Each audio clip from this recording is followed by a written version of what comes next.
Tenemos el gran privilegio de nuevo en esta noche de ver al futuro. Y quiero que tomen su Biblia, una que esté cerca de usted, o quizás si no tiene una, hay una ahí en la banca ahí, y pase al 6º capítulo del último libro en la Biblia, el libro de Apocalipsis. El 6º capítulo. Y en esta noche vamos a ver los versículos 9, 10 y 11 en nuestro estudio continuo de este gran capítulo. Permítame leer estos 3 versículos, Apocalipsis capítulo 6, comenzando en el versículo 9. Cuando abrió el 5º sello, vi bajo el altar las almas de los que habían sido muertos por causa de la palabra de Dios y por el testimonio que tenían. Y clamaban a gran voz, diciendo: ¿Hasta cuándo, Señor santo y verdadero, no juzgas y venga nuestra sangre en los que moran en la tierra?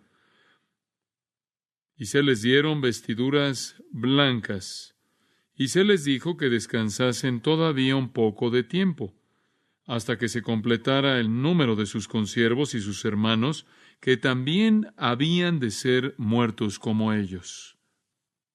Al comenzar un análisis de este 5º sello y este pasaje tan importante, es apropiado examinar el pensamiento de la venganza por un momento, porque de eso trata este sello, trata de la venganza. Es un clamor por parte de estas almas identificadas aquí por el Señor para vengar nuestra sangre, para traer juicio. No es incoherente con Dios el hacer un ruego así, aunque podría imaginar en el mundo de hoy que un Dios así no existe. La gente ha reinventado a Dios en la forma que les agrade y, claro, han eliminado cualquier pensamiento de que Él sea un Dios de venganza. Pero el Dios de las Escrituras es un Dios de venganza. Él mismo dice en Deuteronomio 32:35, mía es la venganza, yo daré el castigo. 2 veces más en ese mismo capítulo, versículos 41 y 43, Él dice: yo daré venganza, yo daré la retribución contra mis adversarios. El salmista afirmó la misma verdad acerca de Dios cuando él escribió: oh Señor, Dios de venganza, brilla, levántate, oh juez de la tierra, da recompensa a los orgullosos. Eso es del Salmo 94. Y el Salmo termina de esta manera: el Señor nuestro Dios destruirá. Hay varios de los que llamamos los salmos imprecatorios, en donde el escritor inspirado del Salmo está llamando a Dios a destruir a los impíos. Él está llamando a que Dios traiga venganza. Y el más largo de esos salmos imprecatorios se encuentra en el Salmo 35, en el Salmo 69 y en el Salmo 109. Y hay otras porciones de los salmos con oraciones parecidas, llamando a Dios a que traiga venganza sobre los impíos. En el Salmo 79, por ejemplo, el versículo 10, leemos: que sea conocido entre las naciones en nuestra vista la venganza por la sangre de tus siervos, la cual ha sido derramada. Dios es un Dios de venganza. El profeta Miqueas dijo, porque Dios, hablando en nombre de Dios, capítulo 5, versículo 15, yo ejecutaré venganza en ira y en enojo contra las naciones que no han obedecido. En Isaías, capítulo 59, versículo 17, vemos a Dios vistiéndose de lo que Isaías llama vistiéndose de venganza por vestidura. Y en el versículo 18 dice Isaías 59, Él pagará con ira a sus adversarios y recompensará a sus enemigos. En Isaías 63:4 leemos: Dios dice que tiene un día de venganza en su corazón, En el Salmo 64 quizás simplemente veremos esto y dejamos el resto para que usted lo lea, pero en el Salmo 64 solo voy a leer 3 versículos 7, 8 y 9. Pero Dios les disparará con una flecha, hablando de los impíos, repentinamente serán heridos de tal manera que lo harán tropezar, su propia lengua está contra ellos, todos los que los vean temblarán desde la cabeza ante todos los hombres, y todos los hombres entonces temerán y declararán la obra de Dios y considerarán lo que han hecho. Y después, algo que es interesante, versículo 10 dice: el hombre justo estará contento en el Señor. Es un pensamiento aterrador en un sentido, ¿no es cierto? Que el justo pueda ver la destrucción del impío y estar contento y gozoso por ello. Pero está este elemento: Dios es un Dios de venganza, y la venganza despliega la gloria de Dios, y la venganza despliega la justicia de Dios, y la venganza despliega la santidad de Dios, y la venganza despliega todo lo que es Dios, y cuando todo eso es desplegado y Dios es representado de manera apropiada, y Dios despliega de esta manera quién es Él, entonces el justo estará contento. Proverbios 25:21 dice, si tu enemigo tiene hambre, dale de comer. Y si tiene sed, dale agua de beber. Ese es el otro lado de esto. Debemos ser compasivos, debemos demostrar el amor de Dios hacia los pecadores, así como el amor de Dios fue demostrado hacia nosotros mientras que todavía éramos pecadores. Hay un equilibrio. Debemos buscar misericordia y compasión hacia aquellos que están bajo el juicio de Dios, como también buscar y anhelar la venganza que despliega a Dios y refleja su santidad y su justicia. En Romanos 12 creo que usted ve el mismo equilibrio. Dice, no os venguéis, amados, sino dejad, versículo 19, dejad lugar para la ira de Dios, porque escrito está, mía es la venganza, yo pagaré. Y después el siguiente versículo dice, versículo 20, pero si tu enemigo tiene hambre, dale de comer, y si tiene sed, dale de beber. Viene un día de venganza, pero eso no significa que tratamos a los pecadores con venganza o con una actitud de retribución o vengativa. Sí, anhelamos el día en el que la santidad y justicia de Dios sea desplegada, pero al mismo tiempo sabemos que es un día terrible para los impíos y mientras tanto los alcanzamos en amor y compasión y misericordia. Ahora, al ver Apocalipsis capítulo 6 en esta noche, venimos cara a cara con la venganza de Dios. El tiempo de la gracia realmente está llegando a su fin. Estamos ahora en un periodo de 7 años que hemos llamado el tiempo de tribulación. También es llamado el tiempo de aflicción o tribulación de Jacob en referencia al papel o a la función de Israel en él. Este periodo de 7 años, identificado en el libro de Daniel como 7 años, e identificado de nuevo en el libro de Apocalipsis, en cuanto a la mitad, siendo de 3.5 años o 42 meses o 1,260 días, este breve periodo de tiempo es el tiempo en el que Dios desata su venganza, cuando Dios desata su juicio y su ira sobre la tierra como nunca antes. Ahora han habido ocasiones pasadas cuando la venganza de Dios ha sido manifiesta, cuando la ira de Dios ha sido manifiesta, cuando la ira, el enojo de Dios ha sido revelado. Y algunas de esas ocasiones inclusive han sido llamadas días del Señor, pero este tiempo final es aún mayor que cualquier otro tiempo que lo precede. Este es el periodo de 7 años cuando Jesucristo no solo juzga a los impíos, sino que también se vuelve a apoderar de la tierra y el universo para su propia posesión.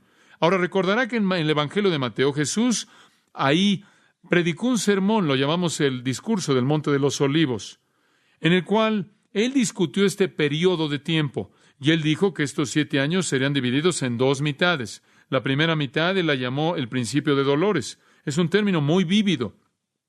Cuando un niño va a nacer, previo al nacimiento, hay una serie de dolores de parto que se vuelven más y más intensos y están más y más cercanos en cuanto a su frecuencia, conforme se acerca a usted ese gran acontecimiento del nacimiento mismo. Y lo que nuestro Señor está diciendo es que hay un gran acontecimiento, esto es, la llegada no de un niño, sino la llegada del Rey, el Hijo de Dios. Pero conforme usted entra a esos 7 años de esa llegada, los dolores de parto van a comenzar. La tierra va a comenzar a sentir el dolor. Va a comenzar, en cierta manera, a ser lento y va a incrementarse rápidamente. El principio de esos dolores de parto van a ocurrir durante los primeros 3.5 años y el dolor furioso va a venir en la segunda mitad. Y a esa segunda mitad nuestro Señor la llamó un tiempo llamado la Gran Tribulación. Entonces la primera mitad en Mateo 24:8 se llama el principio de dolores. La segunda mitad en Mateo 24:21 es llamado la Gran Tribulación o el gran tiempo de aflicción, presión y dolor. Ahora, algo que es muy interesante, y esto es algo simplemente que puede mantener en mente para efectos de cronología, conforme Lucas vio el mismo periodo de tiempo en el capítulo 21 de su Evangelio, conforme Lucas vio el mismo periodo de tiempo y registró las palabras de nuestro Señor en el mismo sermón, Lucas añadió el hecho de que Jesús llamó a la Gran Tribulación, el periodo de la Gran Tribulación, esa segunda mitad, días de venganza, de acuerdo con el capítulo 21, versículo 22. después de la abominación desoladora, la cual es identificada en el punto medio de esos 7 años por Daniel en el capítulo 7, lo cual también es mencionado por Jesús en Mateo 24, lo cual no es mencionado en Lucas 21, pero los acontecimientos que vienen después son mencionados. Entonces, cuando Él llama este tiempo en particular el día de venganza, Él está hablando del tiempo después de la abominación, después del punto medio, esto es la segunda mitad. La furia de la venganza de Dios realmente viene, azota después del punto medio. Lucas llama esos días en la segunda mitad, días de venganza. Ahora, eso es muy importante porque eso es coherente con lo que vamos a ver aquí en el quinto sello. La cronología es muy clara. Los primeros 4 sellos ocurren en la primera parte, los primeros 3.5 años, y son los que Jesús llamó el principio de dolores. Suceden en la primera mitad. Este quinto sello comienza en la primera parte y se estira hasta la mitad, es acelerado en la segunda parte y es seguido por la venganza. La venganza. Pablo vio esta venganza de Dios que estaba por venir. En Primera de Tesalonicenses, más bien Segunda de Tesalonicenses, capítulo 1, él dice en el versículo 5, esta es una indicación del justo juicio de Dios para que seáis considerados dignos del reino de Dios para el cual o por el cual estáis sufriendo, porque después de todo, solo es justo que Dios pague con aflicción a aquellos que os afligen y que dé alivio a ustedes que son afligidos y a nosotros también cuando el Señor Jesús se ha revelado desde el cielo con sus ángeles poderosos en llama de fuego. Aquí está dando retribución o dando venganza contra aquellos que no conocen a Dios y aquellos que no obedecen el Evangelio de nuestro Señor Jesús y pagarán con el castigo de eterna destrucción, alejados de la presencia del Señor y de la gloria de su poder. Entonces Pablo señaló ahí que venía un día de retribución o un día de venganza. Pedro vio lo mismo, el mismo tipo de venganza. Segunda de Pedro, capítulo 3, versículo 10, el día del Señor vendrá como ladrón, en el cual los cielos pasarán con estruendo, los elementos serán destruidos con fuego ardiente, la tierra y sus obras serán quemadas debido a que todas estas cosas van a ser destruidas de esta manera, y después sigue a partir de ahí. Viene un gran día de la venganza de Dios, el cual traerá holocaustos de destrucción como el mundo jamás los ha conocido, un día cuando el Dios justo y el Dios santo traiga su justicia esperada por mucho tiempo en contra de hombres y mujeres pecadores. Y es verdad que los creyentes se regocijan en ese día porque despliega la gloria de Dios, trae un final a la iniquidad que menospreciamos, despliega al Señor, quien ha sido tan burlado y tan abusado, muestra que en realidad es justo, quita el universo de las manos de ese usurpador Satanás y trae una justicia eterna al final del reinado del pecado. Entonces nos regocijamos, entendemos el gozo que fue expresado por el salmista, entendemos la esperanza y el gozo que estaba en los corazones de los apóstoles conforme esperaban este acontecimiento, aunque significaba la destrucción de los impíos, a quienes fueron enviados para efectos de evangelismo. De nuevo, este sentimiento doble de gozo y tristeza se indica en Apocalipsis capítulo 10. Pase ahí por un momento. En uno de los ricos capítulos en este libro, al cual prestaremos mucha atención en el futuro, ahí en el versículo 9, a Juan se le dice que tome el libro, el cual es abierto en la mano del ángel en el versículo 8, y se le dice: ve y tome el librito que está abierto en la mano del ángel que está en pie sobre el mar y sobre la tierra. Y fui al ángel diciéndole que me diese el librito. Y él me dijo: toma y cómelo, y te amargará el vientre, pero en tu boca será dulce como la miel. Entonces tomé el librito de la mano del ángel y lo comí, y era dulce en mi boca como la miel, pero cuando lo hube comido amargó mi vientre. Esta es la actitud amarga y dulce del juicio. Hay una dulzura ahí porque despliega quién es Dios. Hay una dulzura ahí porque trae la justicia eterna. Hay una dulzura en él porque destruye el pecado. Y hay una amargura porque devasta a los impíos. No llevamos un mensaje de venganza. Ciertamente Jesús, colgando ahí en la cruz, dijo: Padre, perdónalos porque no saben lo que hacen. Ciertamente Esteban, cuando estaba siendo apedreado por los impíos, dijo: no les tomes en cuenta este pecado, lo cual es otra manera de decir perdónalos. Ciertamente Pablo dijo: me encantaría ser anatema por la salvación de mis compatriotas, los judíos. Y Pablo también dijo: conociendo el terror del Señor, persuadimos a los hombres. Y él procedió a decir que se nos había dado por parte de Dios el ministerio de la reconciliación y os rogamos que se reconcilien con Dios antes de que esta retribución caiga. La Biblia inclusive dice que Dios no quiere la muerte del impío.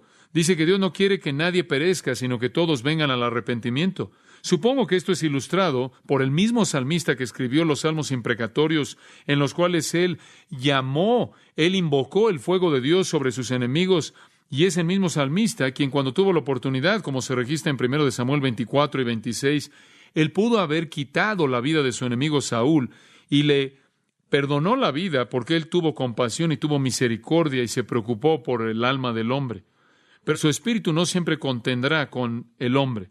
Y llegará un fin al tiempo de la gracia. En Hechos 17 el apóstol Pablo predicó eso. Él dijo que Dios en cierta manera ha sido tolerante en tiempos pasados, pero viene un día, dice en el versículo 30 de Hechos 17, un día en el cual Él juzgará al mundo en justicia a través de un hombre, esto es Cristo, a quien Él designó.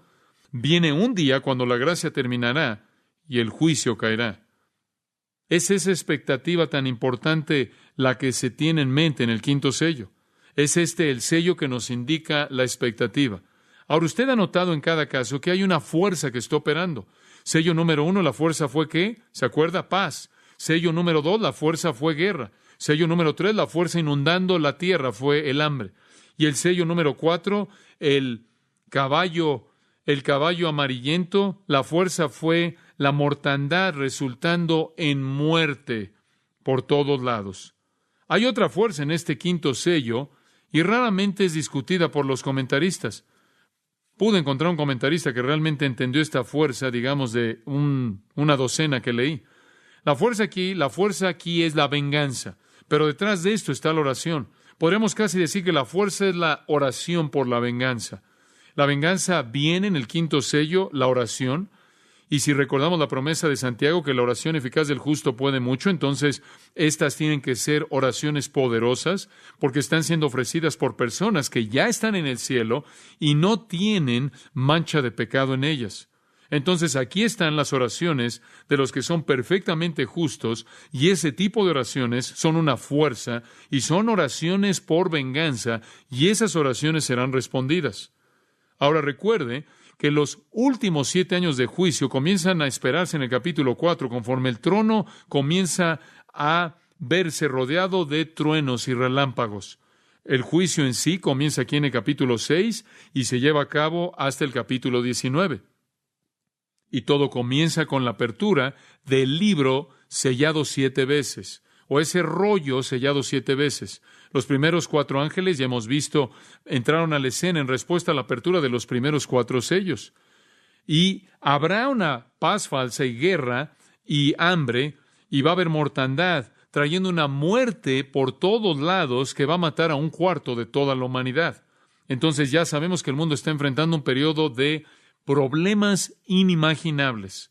El sueño del optimista de un mejor mundo no encaja con la palabra de Dios. El triunfo final de Jesucristo, el Cordero digno, se garantiza. Conforme el libro de Apocalipsis lo presenta de manera clara, Él va a traer a la tierra su reinado a expensas de Satanás, los demonios y los hombres impíos. Él va a traer un reino de justicia que seguirá el derramamiento de la ira de Dios sobre todos los impíos. Entonces, estamos viendo el principio de este juicio, este tiempo de ira.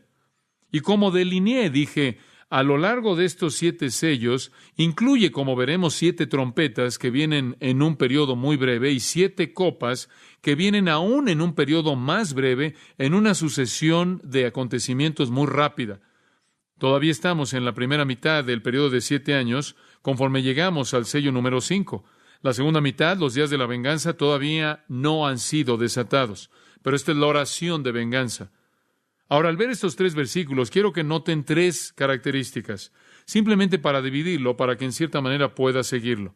Vamos a ver a las personas involucradas, las peticiones que tienen y las promesas que reciben.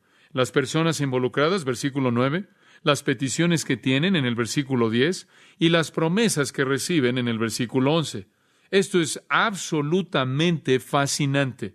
Y hay tanto que aprender y tenemos que ver cómo encaja con el resto del registro de la literatura profética para poder tener un enfoque claro y vamos a esforzarnos por hacer eso en esta noche. Veamos, en primer lugar, las personas involucradas. Versículo 9. Cuando abrió el quinto sello, vi bajo el altar las almas de los que habían sido muertos por causa de la palabra de Dios y por el testimonio que tenían. Ahora notará que él ve algunas almas ahí y hay personas involucradas.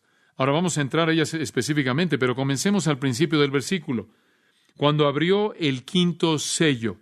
Y recuerde ahora, el rollo de 7 sellos es el título de propiedad de la tierra. Él lo está desenrollando. Y cada vez que él lo desenrolla y rompe otro sello, el cual era colocado en documentos antiguos para mantener ahí la información escondida del público, cada vez que él desenrolla la siguiente sección, los sellos estando ahí en la orilla del rollo, uno podría ser roto y podría ser desenrollado al punto en el que el siguiente sello estaba. Cada vez que él desenrolla una porción, otra secuencia de juicio, de acción de juicio es hecha visible. Este quinto sello revela que estas almas están bajo el altar. ¿Cómo llegaron ahí? Versículo 9 dice que fueron matados. Entonces, es apropiado decir que son mártires. Entonces, después de que usted tiene una paz falsa y guerra y hambre y la mortandad natural que resulta en una muerte amplia del cuarto de la población del mundo, tiene persecución que resulta en martirio. Ahora, de nuevo, esto encaja de manera perfecta con la enseñanza de nuestro Señor en Mateo 24. Debemos regresar a eso porque quiero que tenga esta perspectiva, este panorama completo en su mente. Regrese a Mateo 24 y quiero que vea el mismo flujo aquí. En Mateo 24, versículo 3, hacen la pregunta, ¿cuál es la señal de tu venida y el fin del siglo? Digo, ¿cuándo es cuando termina todo esto? ¿Cuando se termine? ¿Cuándo esta justicia eterna viene? ¿Cuándo es que el pecado va a ser destruido? Y Jesús dice, mirad que nadie os engañe, porque vendrán muchos en mi nombre diciendo yo soy el Cristo y engañarán a muchos. Y esa es una referencia a la paz falsa de apertura con todos los mesías falsos que establecen un mundo de paz fabricado, manufacturado, artificial y una prosperidad que no dura mucho. Y después en el versículo 6, y oirán inmediatamente de guerras, y viene el caballo rojo, inmediatamente después del caballo blanco, rumores de guerra, y nación, versículo 7, se levantarán contra nación y reino contra reino, y varios lugares ahí, en varios lugares habrá hambres, y después él añade el terremoto, el cual podría incluir desastres naturales a los que se hace referencia como mortandad o pestilencias en el libro de Apocalipsis. Y él dice, todas estas son el principio de dolores, todo esto es el principio de dolores. Después llegamos al versículo 9, y os entregarán a tribulación y os matarán. Observe cómo esto es un paralelo de Apocalipsis capítulo 6. Las almas que están abajo del altar en el quinto sello están ahí porque fueron matados. Eso es precisamente lo que sigue. Lo que sigue a los desastres naturales y a las pestilencias, a la mortandad, que terminan la vida para un cuarto de la población de la tierra, es la persecución. Dice, serán aborrecidos por todas las naciones por causa de mi nombre. Entonces, inmediatamente después del cuarto sello, viene un quinto, lo cual es persecución mundial. Persecución por todos lados. Por cierto, usted puede leer lo mismo en Marcos capítulo 13, versículos 9 al 13, y en Lucas 21, versículos 12 al 19. La persecución comienza, y creo que es importante señalar esto, y es difícil, no va a sentir la dificultad, porque espero que quede claro ya para cuando le llegue, pero es muy difícil estudiar todos estos pasajes y extraer la cronología de todo esto. Espero que pueda presentarlo de una manera clara para usted. Esta persecución comienza en los primeros 3.5 años. ¿Cómo sabemos eso?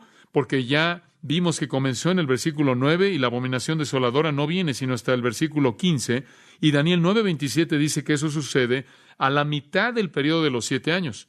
Entonces todavía estamos en la primera mitad, el comienzo de los dolores. ¿Por qué es esto importante? Porque Jesús dice, este es solo el principio de dolores, el verdadero dolor viene después. Y él dice, y si usted dice, ese es solo el principio, si ese es solo el principio y quita y mata a un cuarto de la población del mundo, hombre, ¿cómo va a ser el resto? Y eso es correcto. Esa es la pregunta y vamos a responder eso. Durante el principio de los dolores va a haber el inicio de persecución. No va a ser una masacre entera, va a ser el principio, un principio de persecución, y los van a entregar a tribulación, versículo 9, y os matarán y serán aborrecidos por todas las naciones por causa de mi nombre. Aquí comienza todo. Hay cierta inevitabilidad que sucederá en ese entonces. La persecución será oficial, será guiada por el gobierno. Serán odiados por todas las naciones por causa de mi nombre. Por todo el mundo, creo yo, habrá una persecución religiosa, inspirada, guiada por los gobiernos.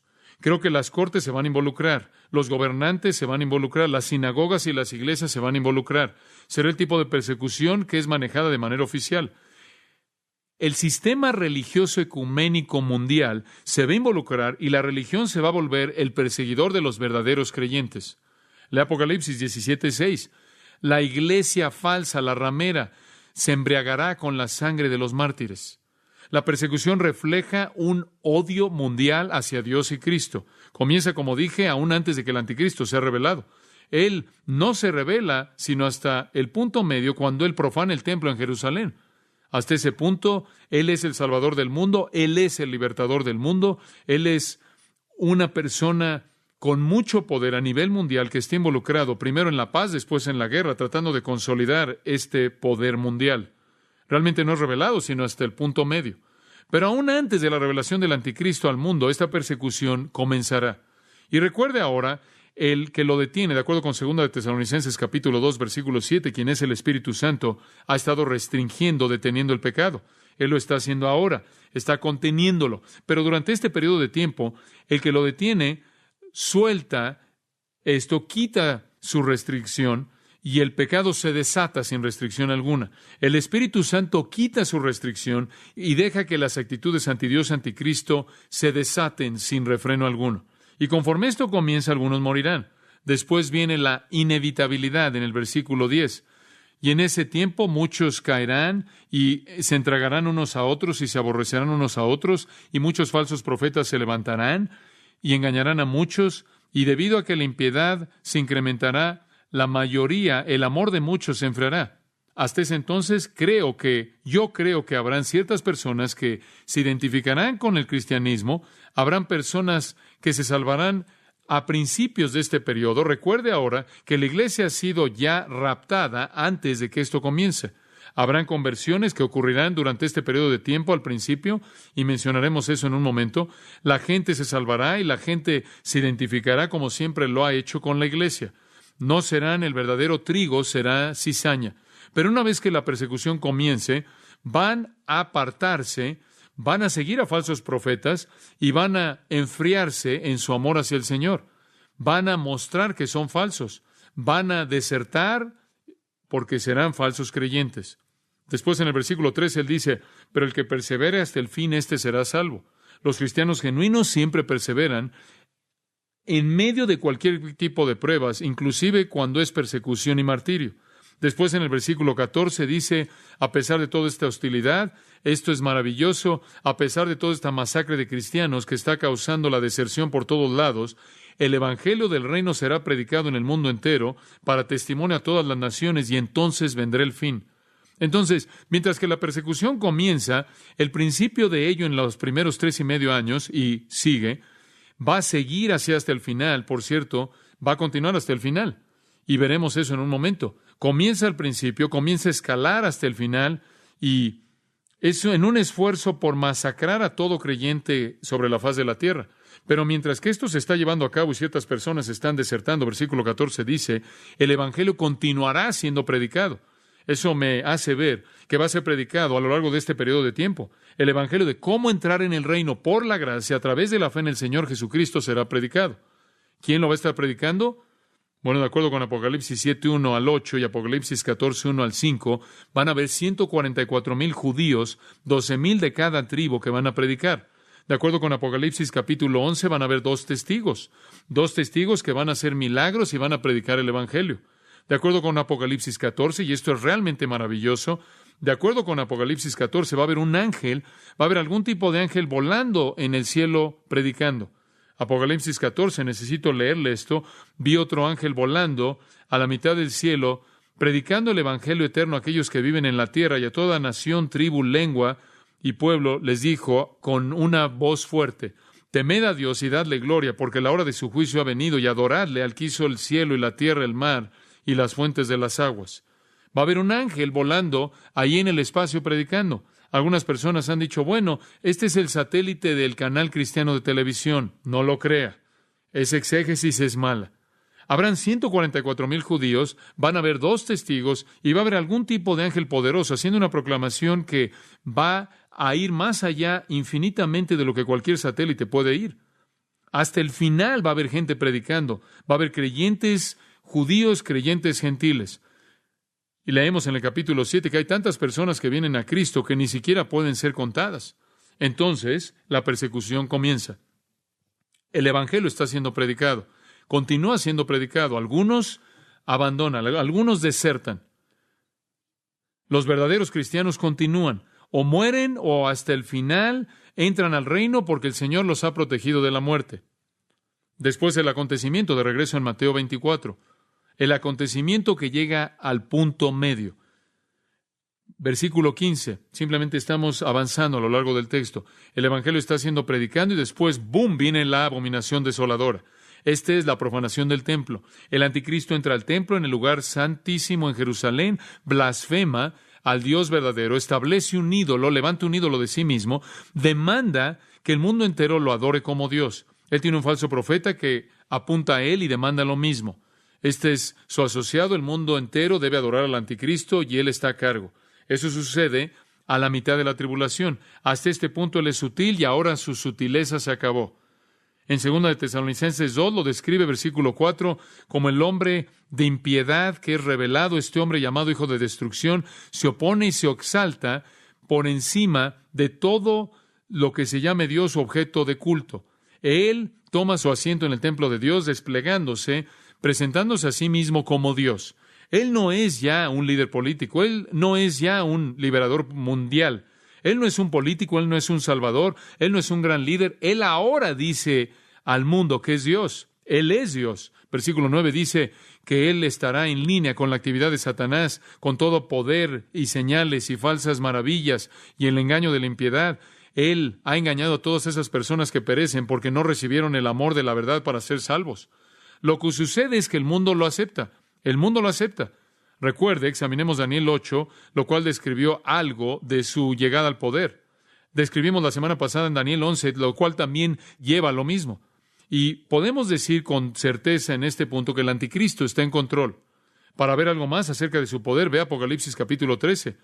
Aquí vemos algo que nos ayuda a entender lo que está sucediendo en este punto.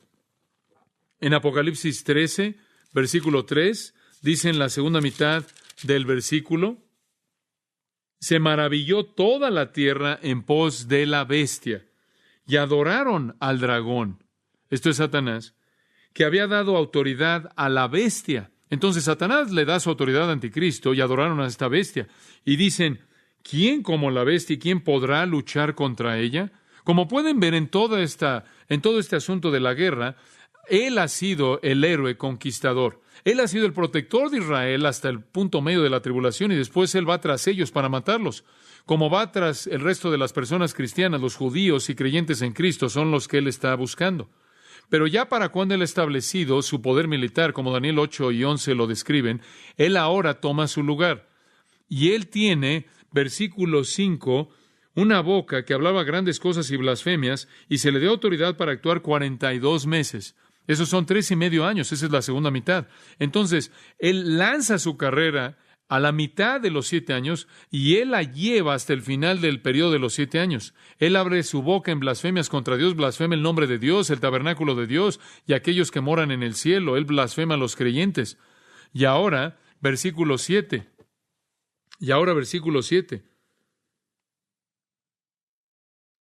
Y se le permitió hacer guerra contra los santos y vencerlos. También se le dio autoridad sobre toda tribu, pueblo, lengua y nación. Y la adoraron todos los moradores de la tierra, cuyos nombres no estaban escritos en el libro de la vida del Cordero, que fue inmolado desde el principio del mundo.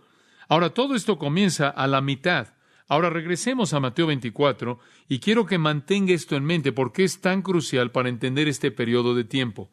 Entonces, ¿qué sucedió? Las primeras 4 cosas vienen. Sello 1, sello 2, sello 3, sello 4, después vino el quinto sello, la persecución comenzó, la gente fue matada. Los vemos en nuestro texto de Apocalipsis 6, ya bajo el altar porque han sido matados, ya están ahí en el cielo. Comienza la matanza. Viene de todo el mundo. Dice usted, ¿qué es lo que le está precipitando?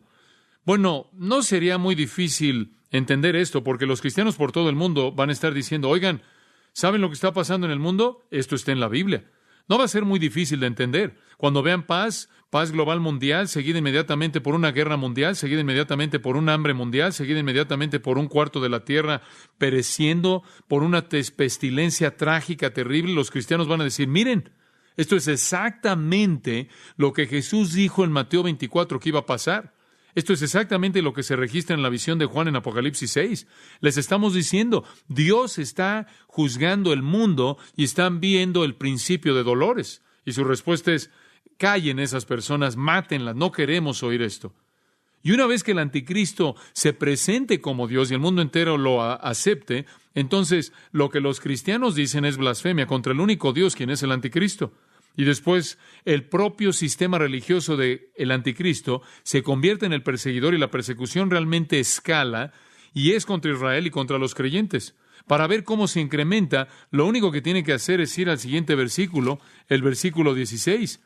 Cuando eso sucede en el punto medio de la tribulación y el anticristo establece su carrera, si están en Judea, más vale que corran a las montañas, y si están en los techos de las casas, más vale que no bajen a sacar nada de su casa. Si están en el campo, no regresen por su abrigo que dejaron ahí en su recámara. Y hay de ustedes, pobres, que tienen hijo. ¿Por qué? Porque las mujeres embarazadas no corren muy rápido. Y hay de esas pobres mujeres que tienen que dar de comer a un bebé y lo están cargando en sus brazos y tienen que detenerse y alimentarlo.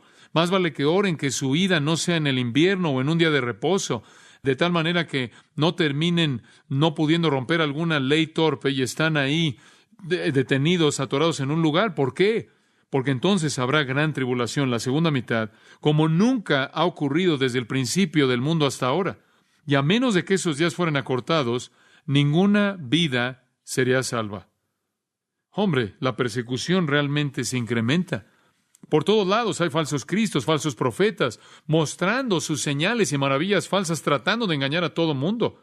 Y muchos van a ser matados. Va a haber judíos que van a ser matados, tantos como 2/3, nos dice las Escrituras.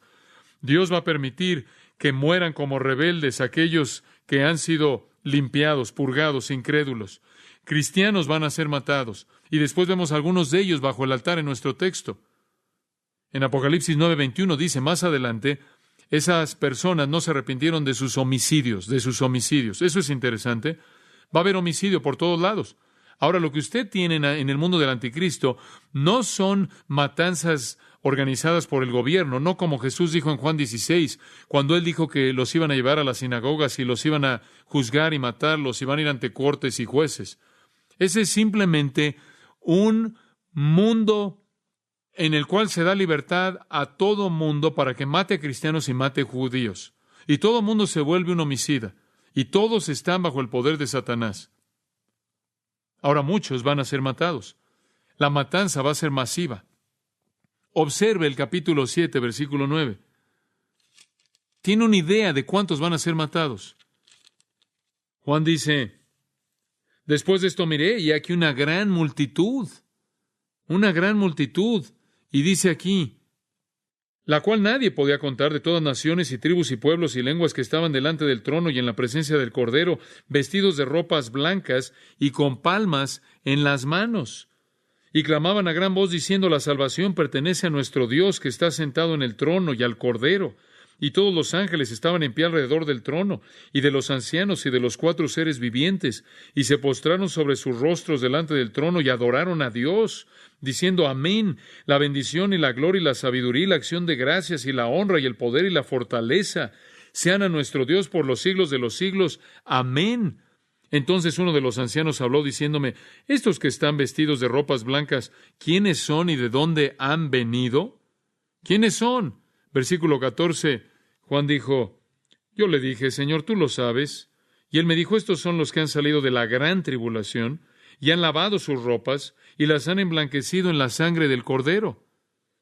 Por esto están delante del trono de Dios y le sirven día y noche en su templo, y el que está sentado sobre el trono extenderá su tabernáculo sobre ellos.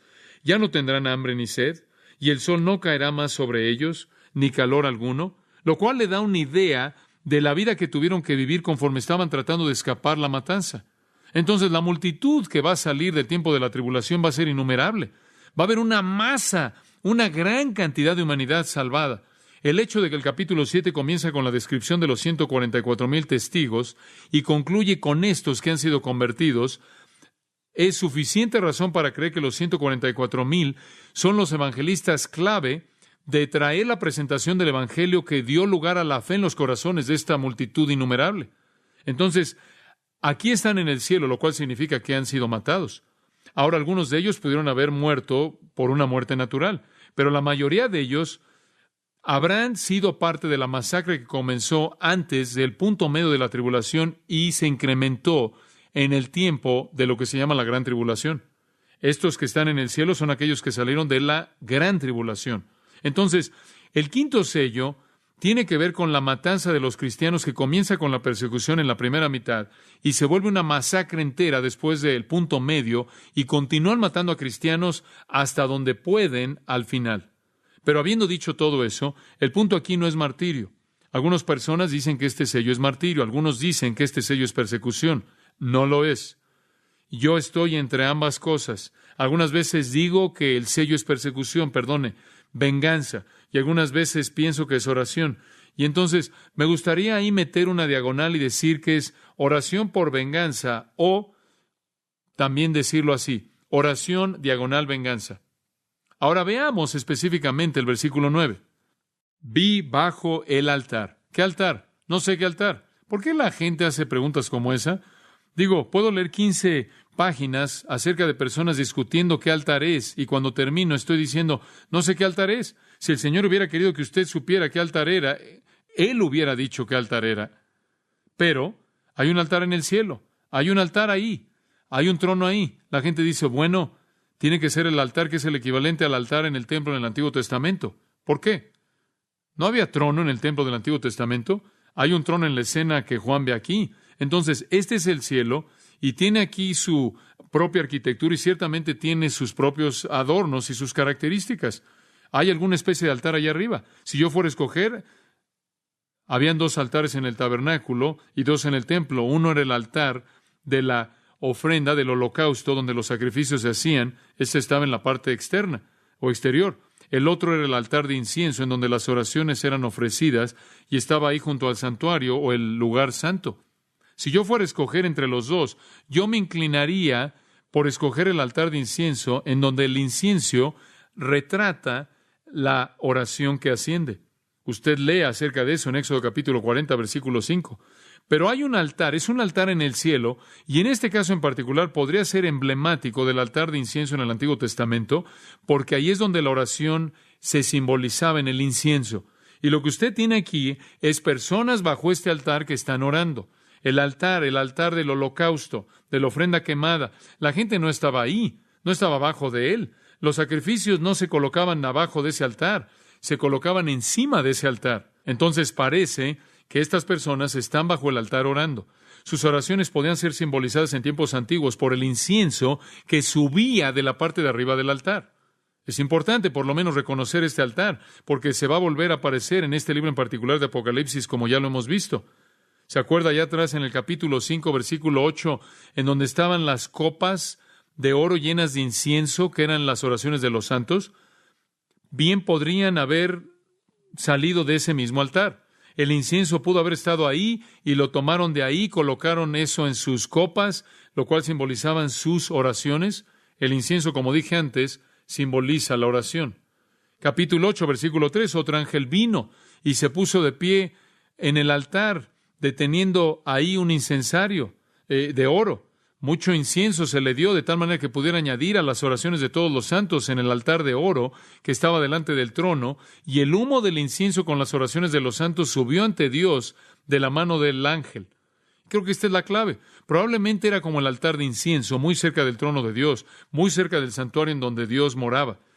El altar de la ofrenda quemada estaba más lejos, y no habría razón por la que hubiera algún sacrificio en el cielo, fuera de esta indicación en particular de que las oraciones de los santos todavía tienen un lugar, y parece entonces, por eso, más razonable identificarlo con el altar de incienso Y esa es la descripción en el capítulo 8 que tenemos aquí.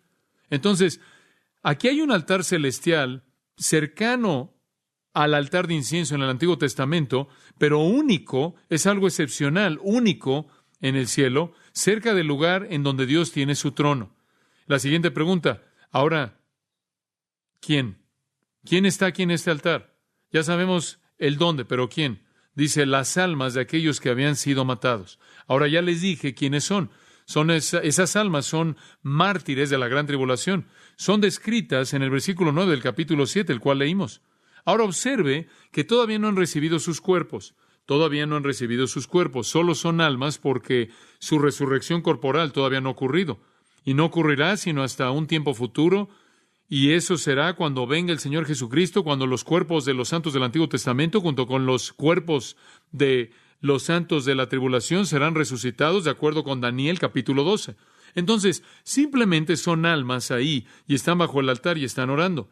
Han sido matadas en la persecución y en la hostilidad de un ataque mundial guiado por el anticristo en contra de los creyentes, que les ha quitado la vida en un sentido y en otro sentido los ha elevado a la gloria.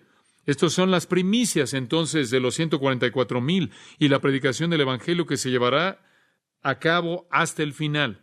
Y podría añadir aquí, si es tan amable de escuchar esto, que ciertamente hay judíos aquí y probablemente esos judíos constituirán el principio del cumplimiento de Romanos 11, 26 al 29, el cual describe el tiempo en el que todo Israel será salvo.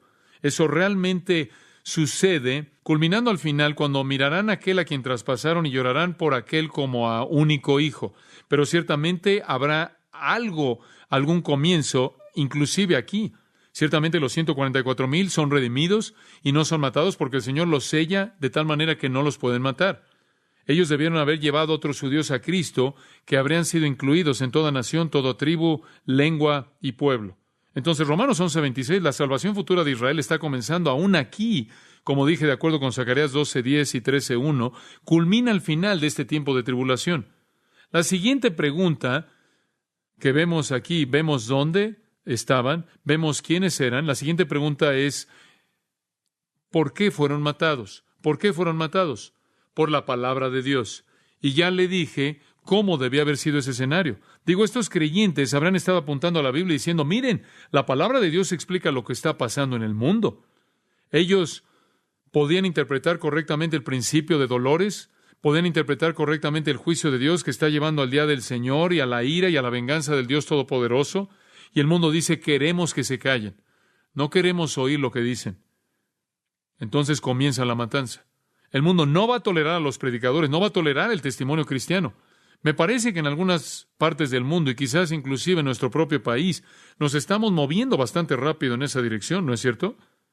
En medio de toda esta sangre y toda esta matanza que se está llevando a cabo, los cristianos van a decir, es el juicio de Dios, es el juicio de Dios, es el juicio de Dios. Y van a tratar de matar a los 144,000, no pueden ser matados. Van a ser sellados y no pueden ser dañados. Van a tratar de matar a los 2 testigos, de acuerdo con Apocalipsis 11. Los matarán en medio de la ciudad de Jerusalén y van a estar muertos ahí en la ciudad y no mueven sus cuerpos porque quieren que el mundo entero los vea.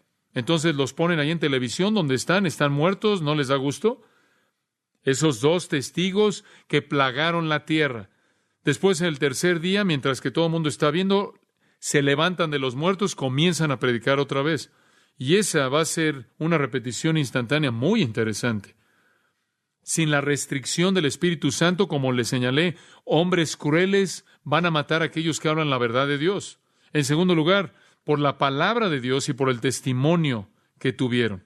Ellos van a matarlos para silenciar su proclamación intimidante de la palabra de Dios y debido al testimonio que mantuvieron. ¿Qué testimonio? ¿Qué significa eso? Regresa al capítulo 1, versículo 2. Esta es una frase común en Apocalipsis y puede verla y eso le va a interpretar lo que significa. Apocalipsis 1:2, la revelación de Jesucristo que Dios le dio para mostrarle a sus siervos, versículo 1, después en el versículo 2, que dieron testimonio hablando de Dios, que dio testimonio de la palabra de Dios y del testimonio de Jesucristo. Versículo 9, yo, Juan, vuestro hermano y copartícipe en la tribulación y el reino, la perseverancia del reino que son en Cristo Jesús. Estuvo en la isla de Patmos, él fue perseguido, fue exiliado, por causa de la palabra de Dios y el testimonio de Jesús. Ahora vaya al capítulo 6 y usted ahora sabe qué significa el testimonio. La palabra de Dios y el testimonio que ellos habían mantenido. Esto es el testimonio de Jesús. No solo estaban diciendo esto que nos está pasando está en la Biblia. Esto que está pasando está en la Biblia. También estaban diciendo Jesús es el Cristo, Jesús es el liberador, Jesús es el Redentor, Jesús viene. Ellos mantuvieron fielmente el testimonio acerca de Jesucristo. Ellos estarán proclamando la palabra de Dios, estarán proclamando el Evangelio de Jesucristo. Ellos habían mantenido eso como parte de su compromiso sin reservas. Y lo van a hacer hasta la muerte sin hacer concesiones. Y dice en Apocalipsis capítulo 12, el dragón, esto es Satanás, estaba enfurecido contra la mujer, ese es Israel, y salió a hacer guerra contra el resto de su descendencia, salió a matar a los cristianos que mantenían, que guardaban los mandamientos de Dios y tenían el testimonio de Jesús. Ahí está la misma frase de nuevo. Están comprometidos con la palabra de Dios y el testimonio de Jesús. Vaya Apocalipsis capítulo 20, versículo 4. Y vi tronos y se sentaron sobre ellos, y juicio fue dado a ellos, y vi las almas de los que habían sido decapitados. ¿Por qué fueron decapitados? Por causa del testimonio de Jesús y por causa de la palabra de Dios, y no adoraron a la bestia ni a su imagen, y no recibieron la marca en su frente ni en su mano, y volvieron a vivir y reinaron con Cristo por 1000 años. Eso es resurrección, cuando reciben sus cuerpos. Todas esas escrituras nos dicen que la razón por la que fueron matados es porque se mantuvieron fieles en vivir y predicar la palabra de Dios y el Evangelio de Jesucristo. La causa de su martirio entonces es fidelidad en vivir y hablar la palabra de Dios y el Evangelio de Cristo. Entonces conocemos a la gente, vemos a las personas. Ahora veamos la petición en el versículo 10 rápidamente. Y clamaban a gran voz diciendo, ¿hasta cuándo, Señor santo y verdadero, no juzgas y venga nuestra sangre en los que moran en la tierra? Esto es algo asombroso. Es algo asombroso que la oración juega una función vital en el juicio final. La oración es una fuerza. La fuerza aquí es la oración por venganza. ¿Qué es lo que trae la venganza? La oración. ¿No es eso asombroso? Creo que la mayoría de nosotros supone que la oración no tiene mucho efecto. La oración es uno de los sellos que trae la venganza. La oración realmente es la fuerza que está influenciando el holocausto, sin embargo que está por venir en la ira de Dios y en el día del Señor. No subestime la importancia de la oración. La oración mueve el juicio de Dios. En Lucas 18:6 Jesús dice, oíd lo que dijo el juez injusto. ¿Y ahora no traerá Dios justicia para sus escogidos que claman a Él día y noche? ¿No juzgará cuando sus elegidos claman a Él? Esta intercesión, entonces, amados, en el quinto sello, activa las torturas que entran en los sellos sexto y séptimo, los cuales incluyen los juicios de las trompetas y de las copas. Y claman, dice ahí, a gran voz, kratzo, es una palabra que significa urgencia, ferviencia. Es una palabra muy fuerte ahí. Realmente están apasionados. Están clamando.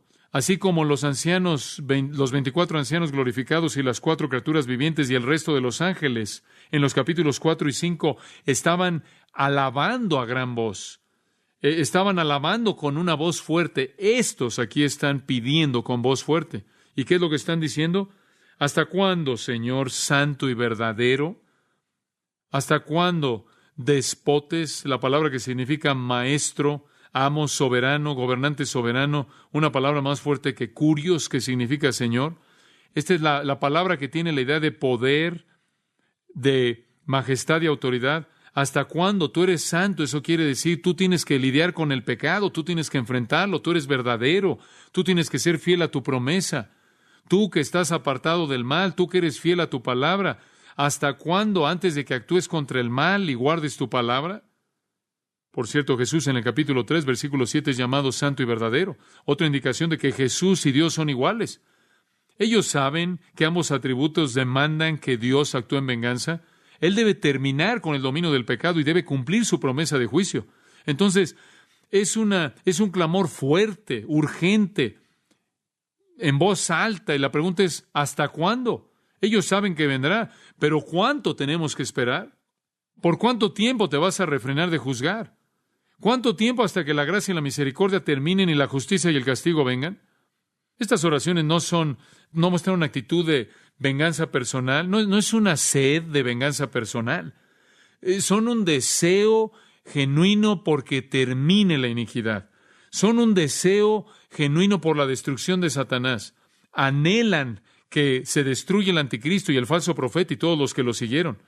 La iniquidad ha alcanzado la cúspide en la matanza. ¿Hasta cuándo vengará nuestra sangre? Después de esta frase, en aquellos que moran en la tierra.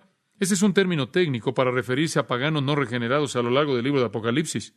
Está en el 3:10, 8:13, 11:10, 13:8 y 12, 17, 12 y 8. En donde quiera que usted ve esa pequeña frase, los que moran en la tierra, se refiere a los impíos. ¿Hasta cuándo vas a vengar nuestra sangre? ¿Qué quieren decir con eso? ¿Hasta cuándo? ¿Cuánto tiempo va a pasar hasta que los mates? ¿Cuánto tiempo vas a esperar hasta que mates a los matadores, a los homicidas? El suelo clama por sangre, como Génesis 4:10 dijo acerca de la sangre de Abel. Sus corazones están concentrados en la consumación, la gracia se acerca a su fin. No se oye como Cristo ya o la cruz, no se oye como Esteban bajo las piedras, no se oye como Pablo, no se oye como Pedro. Es el tiempo de oraciones de venganza. Un tercer componente en este sello es la promesa. Y en esta promesa aquí hay dos cosas, un regalo de Dios y una palabra de Dios. Y ambos indican promesa. Y se les dieron vestiduras blancas, y se les dijo que descansasen todavía un poco de tiempo, hasta que se completara el número de sus consiervos y sus hermanos, que también habían de ser muertos como ellos. Primero recibieron un regalo. Primero Dios actuó, después Dios habló. Se les dieron vestiduras blancas. ¿Qué significa una vestidura blanca? Bueno, dice usted, ¿cómo podían ponerse una vestidura blanca si son espíritus? Bueno, los ángeles también son espíritus, pero son vistos como que están vestidos de blanco. Es una señal de pureza, es una señal de justicia, de bendición, de la belleza de la santidad. El término griego es una túnica blanca, resplandeciente de dignidad y honor, que llega hasta el suelo, y esto es mencionado en el capítulo 3, versículo 5. Y lo que eso nos dice es que el Señor les dio el honor, la dignidad y la justicia y la pureza para vestirlos. Sus almas son puras y justas. Tan pronto como llegaron, yo creo que tuvieron eso. Por cierto, están llegando todo el tiempo ahí. Más de ellos están acumulando abajo del altar conforme más y más de ellos están siendo matados. Y cuando llegan, yo creo que reciben esta honra y dignidad y justicia y pureza y santidad. Cada uno de ellos lo recibe al llegar esta túnica blanca simbolizando la perfección a la cual ahora han entrado. Y después dice que Dios no solo les va a dar algo, sino que Él dijo algo. Ellos se les dijo que deben reposar por un poco más de tiempo, que descansasen. Se les dijo que descansasen todavía un poco de tiempo. Podrás decir, bueno, están siendo impacientes. No están siendo impacientes porque son perfectos y la gente perfecta no es impaciente. Están en el cielo. Que no le preocupe que son impacientes, eso no es impaciencia. Dice, bueno, están molestando a Dios. No están molestando a Dios. La gente perfecta tampoco molesta a Dios. Él simplemente está diciendo, está por venir, pero descansen un poco. El descanso tiene la idea de descanso celestial, de bendición. Ustedes no se preocupen, todavía no llega aquí. Simplemente disfruten ustedes la bendición del cielo.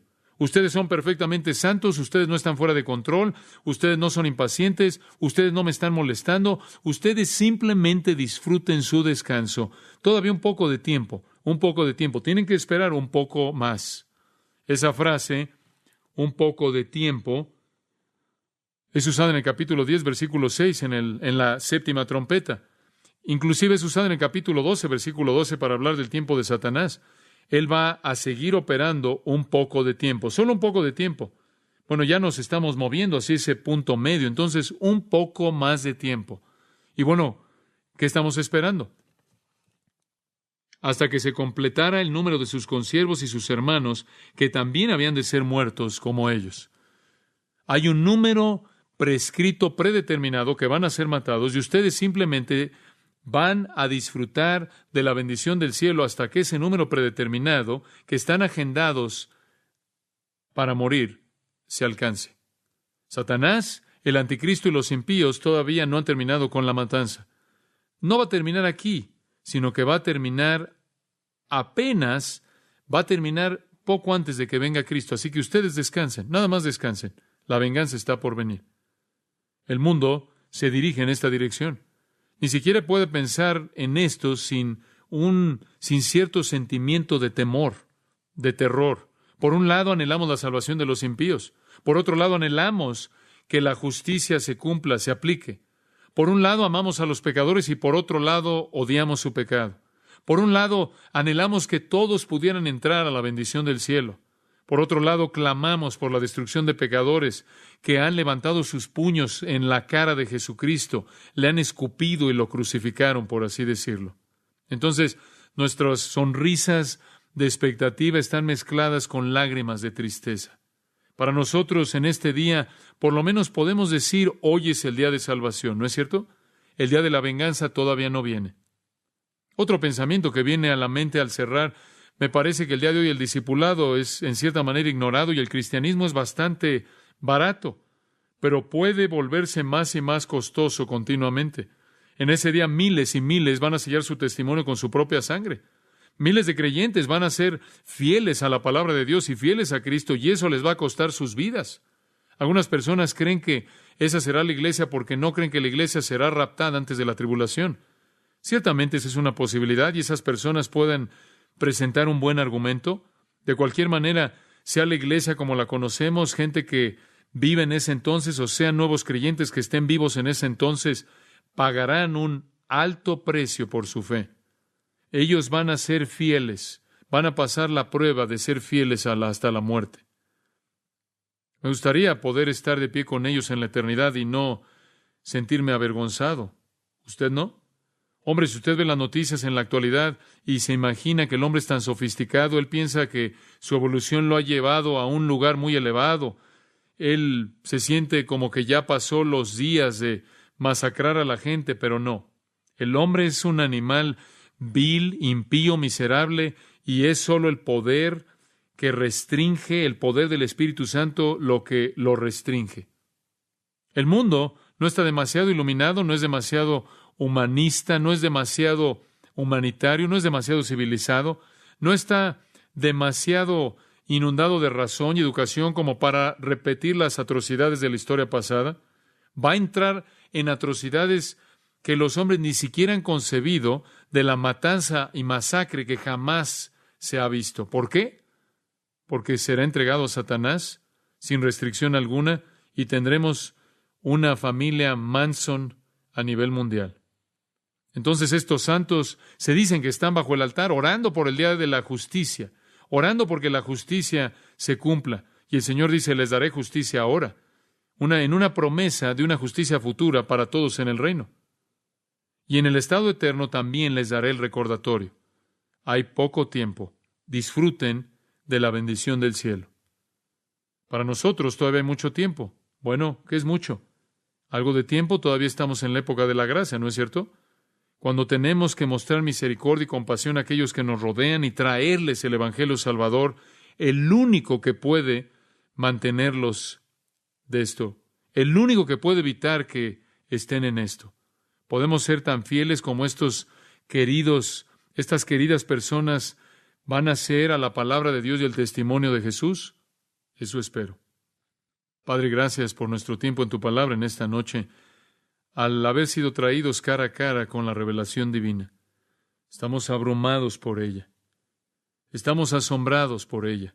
Es asombrosa, nos deja boquiabiertos. Es aterradora y al mismo tiempo es causa de gozo.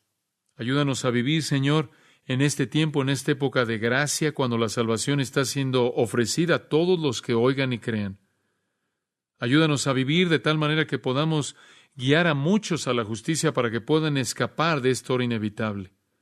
Y oro por aquellos que están con nosotros en este servicio, que no conocen a Cristo, que no tienen el perdón de pecados, que no han confesado a Jesús como Señor y han creído en sus corazones que tú lo resucitaste de los muertos.